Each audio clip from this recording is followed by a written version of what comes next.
address those at the end during the Q&A. The question box can be found at the top of your screen. Hit the drop-down arrow on the right and then go to Q&A.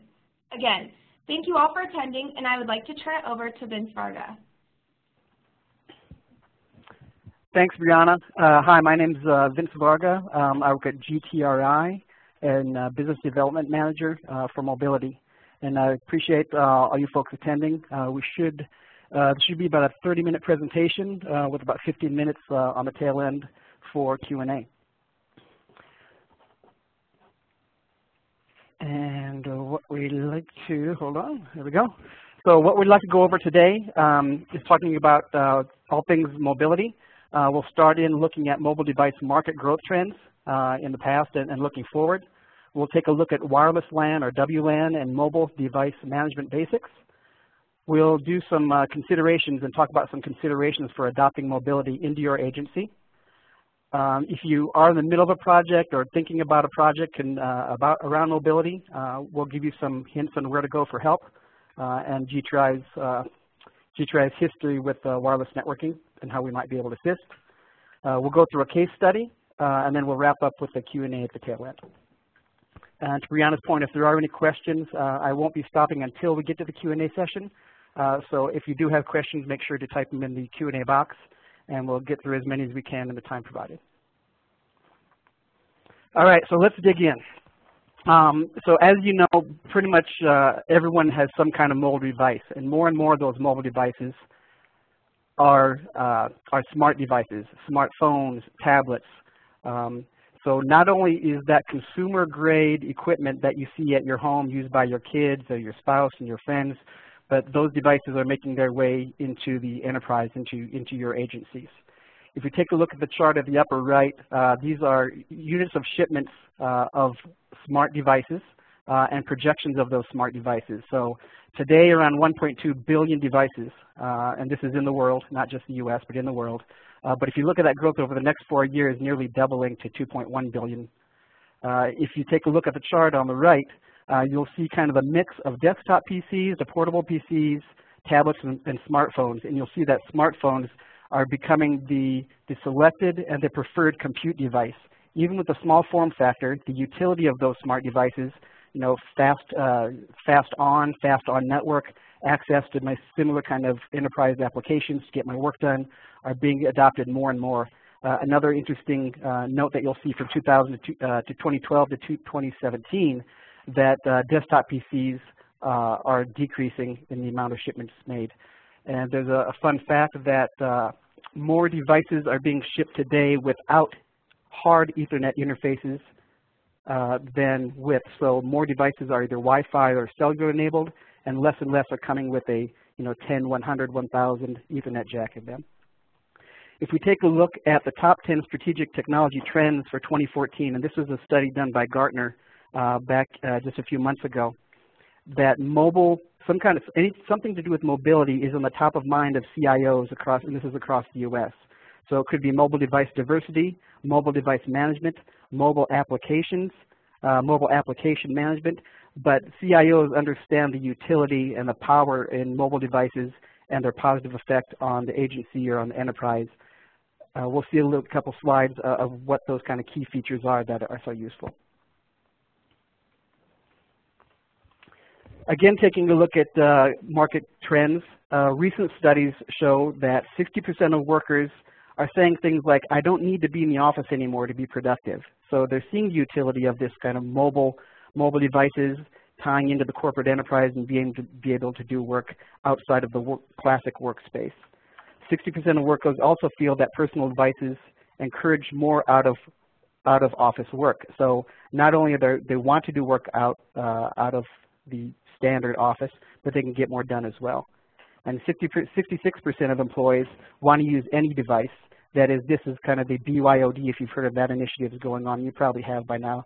That's bring your own device, where employees want to buy their own device that they're comfortable with, a Samsung tablet, an Apple phone, what have you. Right? They want to be able to use that device in the workplace because it's comfortable for them, they're familiar with working with it, and they use that same device for personal things at home as they do in the office. And anymore, workforce entrants, these are people coming out of high school and college, expect to be connected to the network and the enterprise. So not only do they want to do work wherever, but they want to do work on their own devices, and they have to be connected to a network to get their work done. So these are the kind of trends that are going on in the industry, and likely why a lot of companies are adopting a BYOD strategy or some kind of strategy that allows them to manage, develop applications, mobile applications, and deploy those mobile applications for increased worker productivity. And that brings us to some wireless LAN basics. The benefits of wireless LAN in general. So on this conference or on this webinar, we won't talk too much about cellular networks, although the concepts can be extended to cellular networks, 3G, 4G. In this case, we're going to talk about wireless local area networks. So the benefits of a wireless local area networks include things like enhanced worker productivity. I can get more done because if I go to a conference room with my laptop or tablet, in the dead time, I can check 2 or 3 more emails. And studies have shown, actually, there was a study by Cisco that shows something like on the order of 4 to 24% increase in productivity, kind of based on the different kind of work groups over the last couple of years, a 4 to 24% increase in worker productivity, and that was done surveying some 10 or 20,000 Cisco employees of the use and utility of wireless LAN. In addition to the productivity items, employees, contractors, vendors, and guest satisfaction actually increases if they can do work anywhere. You give them the flexibility to check emails or check messages or complete a spreadsheet, given they can work anytime, any place. In addition, potentially there's lower operating expenses. If you're spending a lot of money on cellular data plans for your agency, there's a potential to offload that traffic, that data traffic and access to the internet onto a Wi-Fi network and get it off the cellular data system, so you're not paying those minutes. In addition, for guest internet access specifically, if you have a good-looking, guest portal that allows vendors, guests, contractors onto the internet, and that's all, you don't necessarily have to give them access to the local area network, but just giving them access to the internet increases your kind of brand polish, if you will. Right? If you say no, we don't offer guest internet, your position in the world, your view as an organization that's easy to work with may be tarnished. In addition, because workers can potentially work from home on their wireless local area networks connecting back to the enterprise, potentially, or work offsite anywhere, be that a coffee shop or a partner's building, what have you, potentially you could lower building lease costs, not as tangible and maybe not as quantifiable, but it is something to consider when looking at the return on investment of deploying a wireless local area network. Potentially lowering building lease costs, because now where you had 100 employees in a building, potentially you could create a shared space instead of dedicated offices or dedicated queues for people, and use that shared space as workers come in and out of the building. And now you can lease maybe 2/3 of that space, decreasing your lease costs on those buildings. If you take a look at the chart on the right, these are specifically for end user mobile devices. How do people use the wireless LAN? What kind of applications do they use in the wireless LAN? So the majority of people use email and internet. It's that simple. A good majority, over about 50% or over 50%, use social media. The number on video is about 20% of those users, but you likely will see that number increase over time as more training, more presentations, more marketing kind of material are presented via video. So you'll probably see that over time trend up. And then there's file share as well as CRM applications, and you'll likely see file share increase over time as well.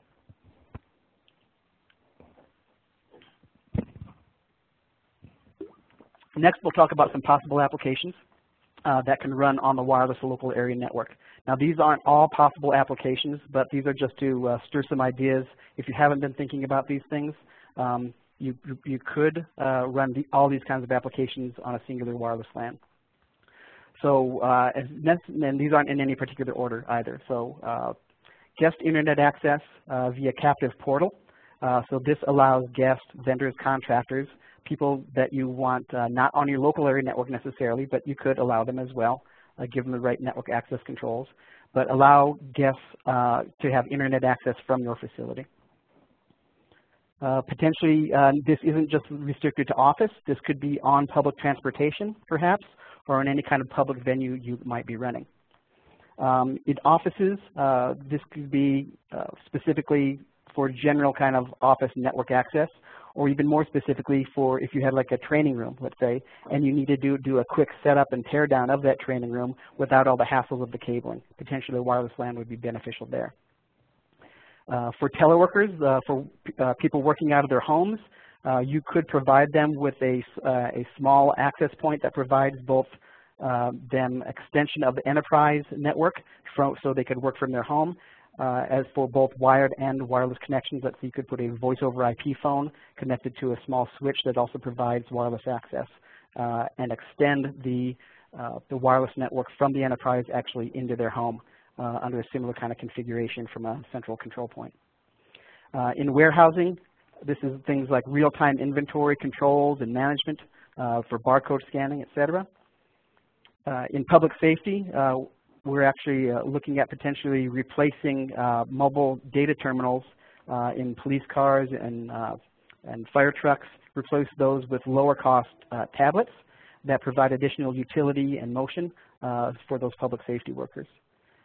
In healthcare, healthcare has seen, and it was always an early adopter of wireless technology, and specifically wireless LAN, as they saw the benefit for bedside charting for nurses and doctors to be able to get patient statistics directly from the patient, directly into the electronic medical record systems without delay, and they saw a lot of utility there. With respect to public utilities, this could be perhaps water processing and power facilities to give those field workers the capability to check statistics of labs or of processes and get immediate feedback of status of things like valves and take samples and get that into the central databases as well. Education was also an early adopter of wireless LAN.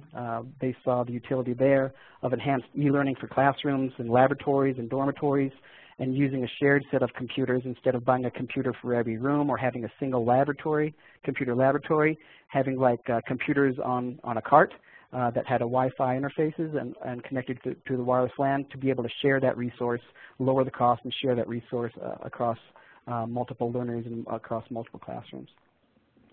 In addition, here's kind of a unique use case for wireless LAN. If you've got a high value asset, let's say it's a common tool that you use, but it's worth $1 million, but it's used by multiple groups. Potentially you could put a tag, a small device, a Wi-Fi tag that beacons out, here I am, here I am, here I am, and using the wireless local area network, be able to locate that tag within the facility. This actually increases the use of that shared device, and obtaining more usefulness out of that device because you can find it quicker and use it quicker. So these are just a couple of some of the projects and ideas that we've worked on in the past, and thought it might spur some ideas for use of wireless LAN down the road for you folks. Next thing on wireless LAN basics, we'll talk about the architecture and the individual elements that make up a wireless LAN. Now, the chart on the left isn't all the elements that you have to build. You can start very small and very simply, but if fully built out, you likely will have some semblance of these kind of components. We'll start with the first one. This is a picture of a wireless LAN access point. Some people call it a WAP. This is the element that creates the radio frequency cell based on a number of different IEEE standards, 802.11b, G, A, N, and a new standard just being ratified, 802.11ac, which promises to provide gigabit Ethernet speeds over the air. Those wireless access points are tied back. Let's see if you can see my cursor. Those wireless access points are tied back to an access layer switch that provide power and data to the wireless access point, and then those access points serve the various clients, be they laptops or tablet computers, what have you. Once that traffic hits that switch, then it gets to the core network where you'll need to connect to things like potentially certificate authority if you're doing digital certificates for client authentication, Active Directory as your directory store for users and devices, as well as one element that's key, which is a wireless LAN controller. This wireless LAN controller provides central policy definition and control of those various access points on the site or even off-site. So the wireless LAN controller is where you'll do configurations for pointers to radius servers, for the RF parameters, for the channel and power output settings, for how clients roam, for the security methods that are provided, what are the SSIDs or the networks that you're providing over the air. So all that's done through a central configuration point called the wireless LAN controller. In addition, not required unless you're doing you know, a substantially sized wireless LAN, let's say 2 or 3 wireless LAN controllers with 30 or 40 access points, let's say. And those numbers aren't hard numbers, they're just some estimates. You'll probably likely use some kind of network management system, and this is a software suite that runs on a server, either a physical server or a virtual server, that allows you to view the wireless LAN in its entirety, no matter where it is geographically. So from a central pane of glass, you could manage things like, are the access points up or down? What's the average traffic of those access points? What clients are up or down? What's the health of my network in general? Additional piece of software you may or may not require unless you have some strict potential security or regulatory requirements is a network access control. And this again can either be hardware or software on a virtual machine. And network access control allows you at a very granular level to determine who gets on the network. And not only just who gets on the network, so it's not just radius, but it's things like what device are the people coming in on, who are they, where are they, what time of day are they, do they have the correct digital certificates, and then based on those kind of accumulation of metrics, then you can say it's Dr. Jane coming in on her iPad, not on a corporate issued laptop, but on her iPad, so only allow her to get to this electronic medical record systems and not to these other sites. So at a very granular level, you can control access on your network. Okay, we're going to switch from wireless local area networking now to mobile device management. So you'll hear MDM likely, in the market or in the industry, but MDM definitely stands for mobile device management, right? But it probably implies a lot more. In addition to mobile device management, which is basically software for centrally monitoring and controlling the mobile devices themselves, the smartphones, the tablets, the laptops, be it Windows, Apple, Android, or BlackBerry. But mobile device management probably implies mobile application management, allowing or disallowing certain devices on the network to use or run various applications. It allows you to have a central store of your own applications to issue to employees based on their role potentially. And it allows you to do mobile content management, or MCM, which says these users can get to these central data stores, be it PDF, Excel spreadsheets, SQL databases, what have you. So when I say MDM, it's not just about mobile device management, but it implies a lot more things. So the benefits of mobile device management are generally around control and risk reduction, right? With respect to reducing risk, allows controlled distribution of applications and access to your agencies or your organizations or your group's data, right?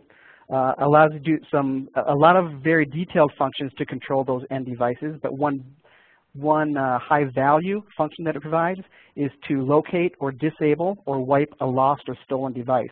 So if you have employees that have their smart devices that potentially they own, right, and they have corporate data on those devices, and they lose that device or that device is stolen, then you want to be able to selectively wipe the enterprise data or the agency data off of there, potentially disable that device, right, so that that data is not leaked, right, into the world, right? You want to be able to control that. It also could provide functions for like containerized and secure email, contacts, calendaring, web, and file storage, either through things like ShareFile or SharePoint.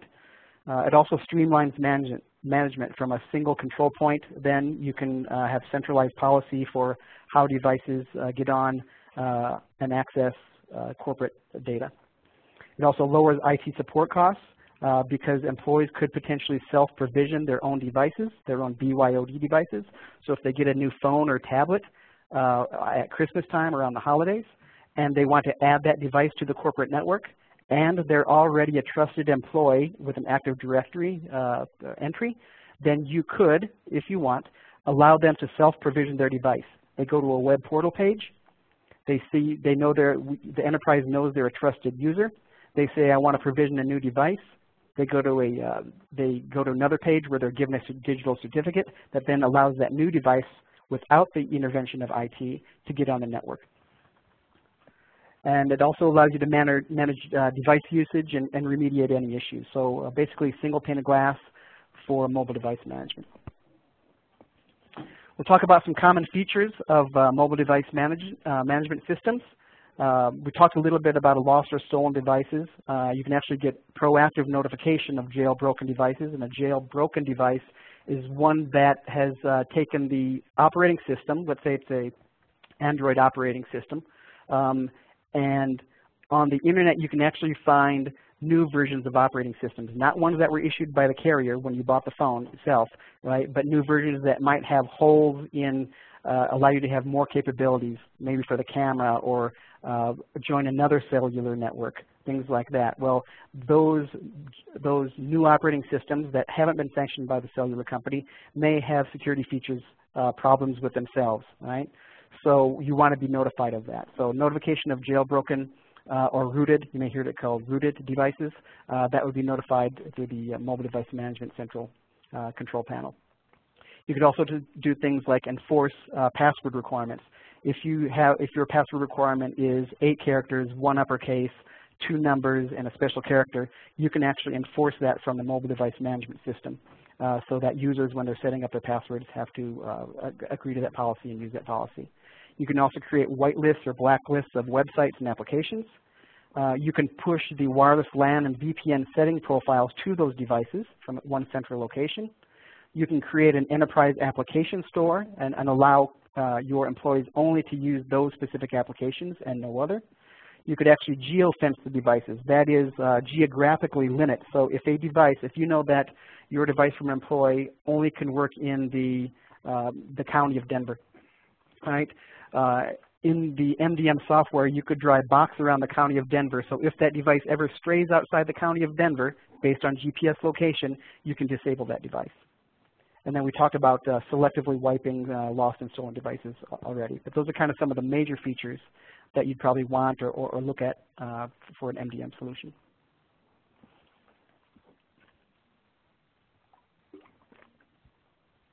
In our next section, we'll talk about considerations for adopting mobile devices. So it's totally up to you whether you should or should not adopt some kind of BYOD, bring your own device, or CYOD, choose your own device initiative. We're not here to say you should or shouldn't. We're just trying to give you, here's probably the top 10 topics you should probably consider if you are considering it, or if you're in the middle, even in the middle of an initiative, you should probably go back and make sure you got these bases covered. So the first question is the business question. What is the business benefit of this investment? If you're planning on spending $10,000, $100,000, $500,000 on a BYOD initiative, right? What is the expected business benefit out of this? And quantify that, right? Number 2, will you be offering a BYOD, which is bring your own device, or CYOD, choose your own device? And a choose your own device initiative is one in which the IT department or the network management team says, here's the 3 or 4 devices you can choose. It's a Samsung Galaxy 3S. It's a iPhone 5C, what have you, right? And then allow your employees only to choose from that subset of devices, not all devices, to make it easier to manage in the long run. The other question to ask along those lines is, will you subsidize the device purchase? Will you actually give a stipend to the employees for the purchase of that device? If they lose it or if it's stolen, will you give them a subsidization? Will you subsidize it again? Right? Will you support an infinite data plan or an all-you-can-eat data plan, or will you limit that? And then number 3, who are the stakeholders? This is a very important one. What we see from time to time is a BYOD initiative is undertaken. It gets 2 or 3 months down the road, and then a an entity, an employee, typically a high-level employee who wasn't considered up front in the initiative, comes in and says, I don't agree, and squashes that project after you've lost 2 or 3 months of work already. So get the right stakeholders identified. This is at C-level, CIO, CTO, et cetera, within HR, human resources, within finance, on the technical side, within networking, with network security, and within management, and make sure everyone is tied in and on the same page early on. And get initial buy-in and determine or develop some kind of policy team, a working group that can work together. The last thing you want is to have the initiative squashed later down the road when a lot of time and money has already been spent. Number 4, consider what are the regulatory and security requirements. These could be federal, these could be state, these could be local, these could be by industry. It could be a payment card, PCI, DSS. It could be a federal mandate. So understand what the regulatory and security requirements are and what you have to fulfill. Number 5, what devices and operating systems are most used, maybe today, or maybe take a sampling of your employees for their preference, and which will be supported by your organization. Number 6, what job roles will you support? You don't necessarily, with a BYOD initiative or a mobility initiative, you don't have to necessarily support every job role. Support the job roles where it makes sense and you get the most value out of that investment. Would you restrict the use of mobility by location, or by device, or by time, or by what data applications that they require? Number 7, what applications are being used or are most beneficial to be mobilized? Right? It could be something as simple as secure email or secure web, right? But also consider legacy devices for field workers that may be more productive in the field if they can get access to that legacy device in the field, right? Over a mobile cellular network or even over a Wi-Fi network or a wireless LAN network. So I would take an inventory of the most used, the most valuable applications, and consider those to be what we call mobilized and pushed out to the field. Number 8, will the existing infrastructure that you have in place today support the initiative? Right? It's not just getting mobile devices in the hands of the end users and giving them network access control. Right? You may have to beef up the wireless LAN if it's relatively old. You may have to beef up the network with respect to maybe power over Ethernet switch ports on Ethernet switches. You may have to beef up user or device authentication servers, RAID servers, et cetera. Do you have file sharing today, and how can you extend that file sharing out to the field? How is your email system? Can it handle additional load of mobile workers coming, mobile access coming in to access that? And number 9, what integration efforts are required? There'll likely be some additional integration with things like Microsoft Active Directory or whatever your user and device directory structure is. Network access control, if you have it today, there'll be some integration there. If you're using digital certificates, then a PKI infrastructure may have to be integrated with, as well as the application there, right? Email, file sharing, et cetera. And then lastly, what mobile device management, mobile application management, and mobile content management features are required, right? And ask yourself the question, is this what I want or this is what I need? Because time and time again, there is a difference, and the difference is cost and the difference is time. Consider what you need today, not what you want, but consider what your end users need today and what they'll likely need for the next probably 2 or 3 years. And 2 or 3 years out, the technology will likely spin anyway, and you'll probably have to make the decision again. But consider what feature sets you really need to make yourself and make the organization substantially more productive.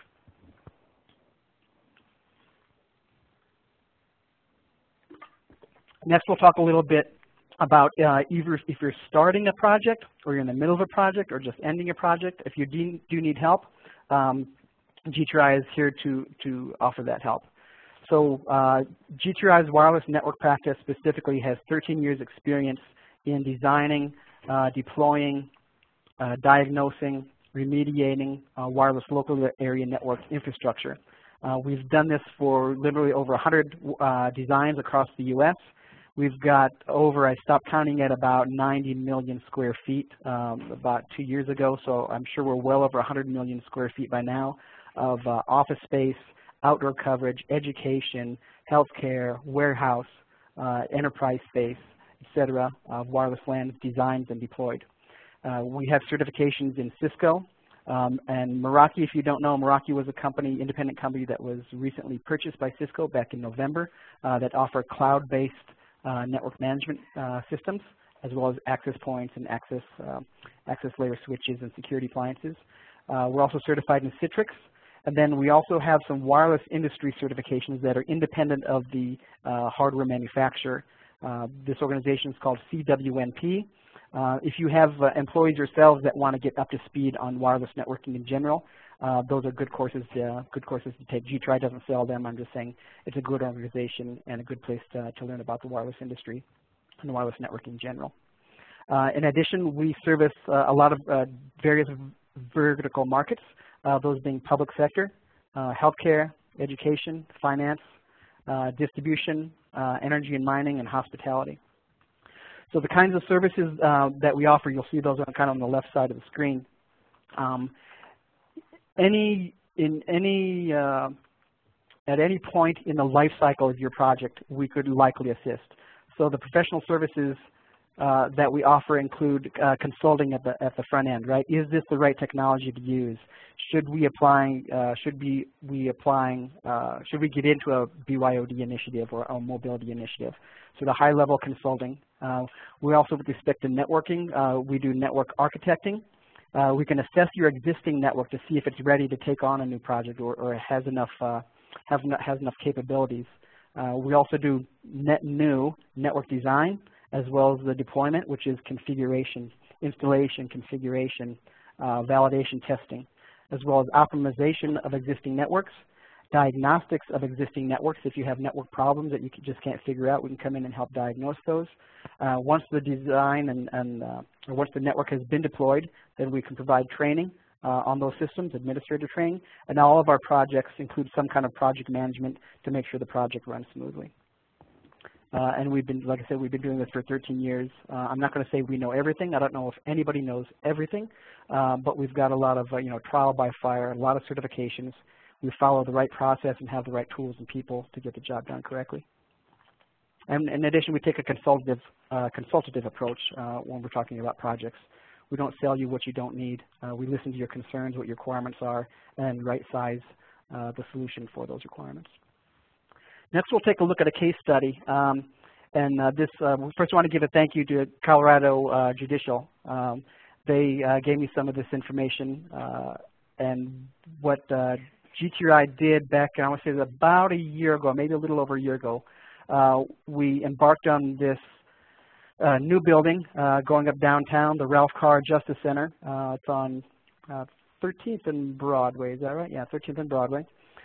It's about 700,000 square feet. There's a 4-story courthouse on one side. It's up and operational today. I believe it was operational back in February or so, about February of this year. There's a 4-story courthouse on the front end. On the back end is a 12-story office building with 11 different agencies having their operations there. There's about 1,000 users across those multiple agencies.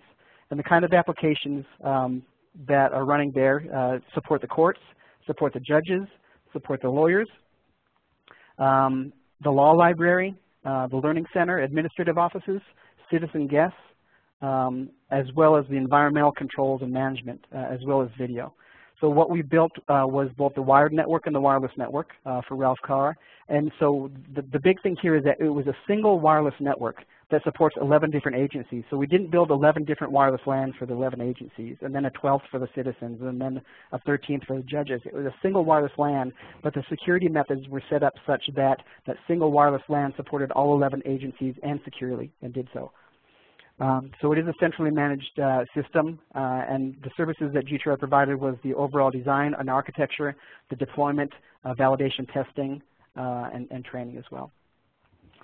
So with that, we've got a little bit of time. I ran a little bit over. I apologize, but we'll try to get to as many as the questions as I can.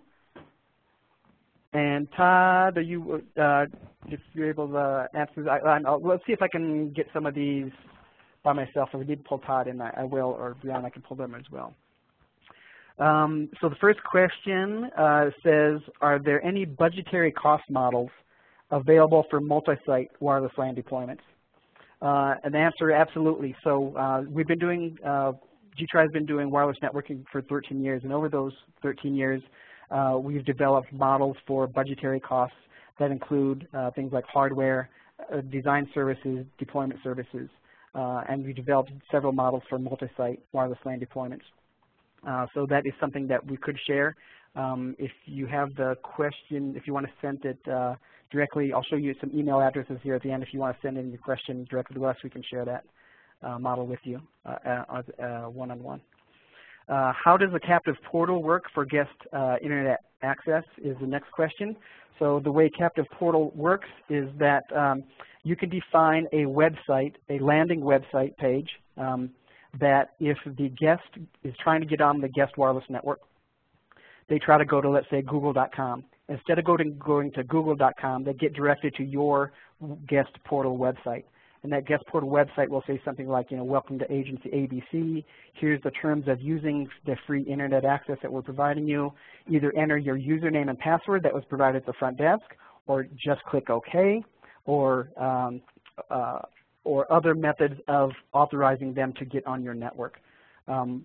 If you give them a username and password, potentially you could set up a database in your Active Directory of a couple usernames and passwords for all your guests, or give them individual guests that time out over time. And then once they enter those credentials, they click OK and accept the use policy. Then they go back to Google or go on searching to where they had wanted to go initially. Allows you to capture and control guest internet access in a very finite manner.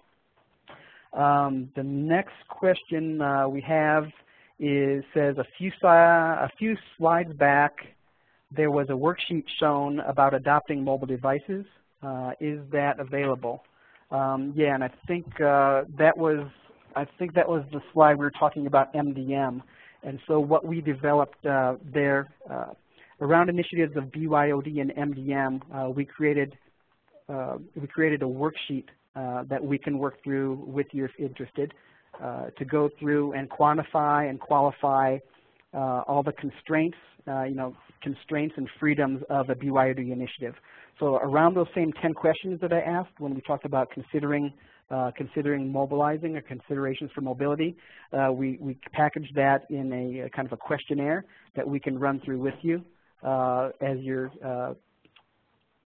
start your adventure, or even if you're in the middle of your adventure on a BYOD initiative. And it looks like we've got one more question. Do any wireless LAN vendors offer cloud-based management? And yes, they do. I talked about the Meraki system, and Meraki was acquired by Cisco back in November of last year. All of their management system is in the cloud. So their access points, their hardware access points, obviously, you connect those to Ethernet switches. Those access points call home, and home is a cloud-based management system that Meraki operates. It's something like runs on 11 different data centers, so you're guaranteed that your data is replicated. Your management data is replicated on three of those data centers. So it allows you from anywhere in the world to centrally manage your wireless LAN network,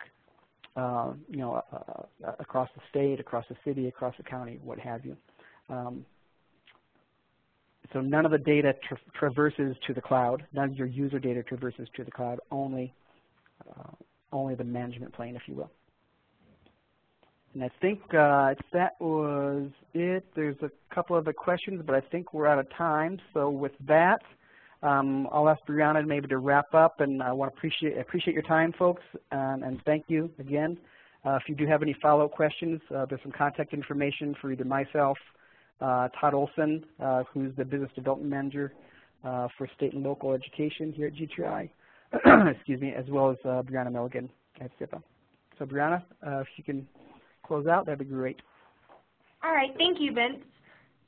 So if you have any other questions, please don't hesitate to submit them to SIPA or to GTRI. We're more than happy to help you. There's a quick survey that will pop up once you exit the screen. If you could complete it, we'd really appreciate it. Your feedback is very important to us. And thank you again for attending today's presentation.